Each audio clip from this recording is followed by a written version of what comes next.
savon liquide pour se laver les mains qui est en train de me couler dessus parce que j'en ai trop mis dans la bouteille. La blonde en toute sa splendeur. Alors ça, j'en ai trop mis dedans. Et je suis bonne pour laver parce qu'on va se casser la figure. Et mon homme il va me disputer. N'importe quoi la fille. Hello, c'est Claire, j'espère que vous allez bien. Aujourd'hui je vous partage ma recette du savon pour se laver les mains. Alors oui, je pourrais m'acheter un pot, il faudrait que j'y pense. Bon, moi j'utilise un vieux pot Palmolive, mais ce qu'il y a à l'intérieur c'est du fait maison. D'ailleurs j'aime beaucoup cette recette parce que je sais ce qu'il y a à l'intérieur et c'est facile, il n'y a que des choses que j'ai chez moi. Sinon je fais pas les recettes quand c'est trop compliqué, je lâche à faire. Là il me faut du miel, j'en ai, de l'huile d'olive, de l'eau et du savon de Marseille.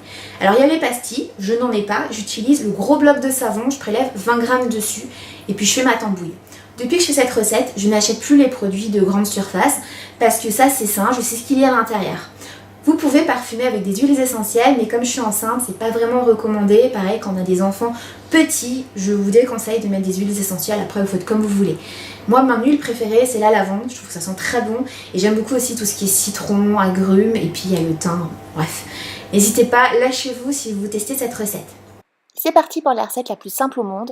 Il vous faut 300 g d'eau, donc je pèse, et je vais faire bouillir cette eau.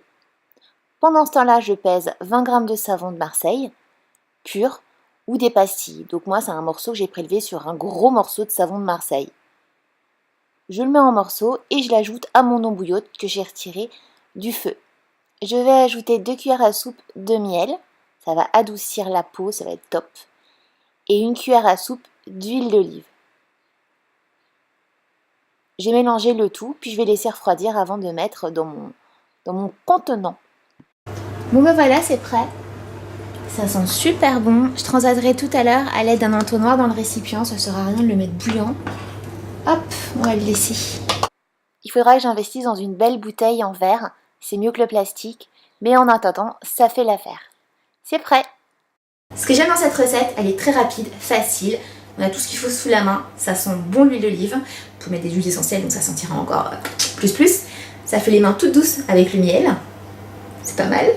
Et voilà. Alors la texture est un peu liquide, mais moi ça me dérange pas. D'ailleurs je trouve que c'est plus facile à rincer. Et après les mains elles sont tellement bon. Et puis je suis fière de dire que c'est moi qui l'ai fait. Et je fais économiser 2 € en savon liquide à ma famille. C'est pas mal hein. Bon, je blague hein, ça on s'en fiche. Mais c'est moi qui l'ai fait et c'est cool. Et ça me coule dessus parce que j'en ai trop mis. J'espère que ma vidéo vous a plu, n'hésitez pas à me dire si vous connaissez cette recette, si vous l'avez testée. Likez pour me soutenir, je vous embrasse très fort. Je vous partagerai d'autres recettes de grand-mère que je fais dans mon quotidien, que j'ai testé, que j'ai validé.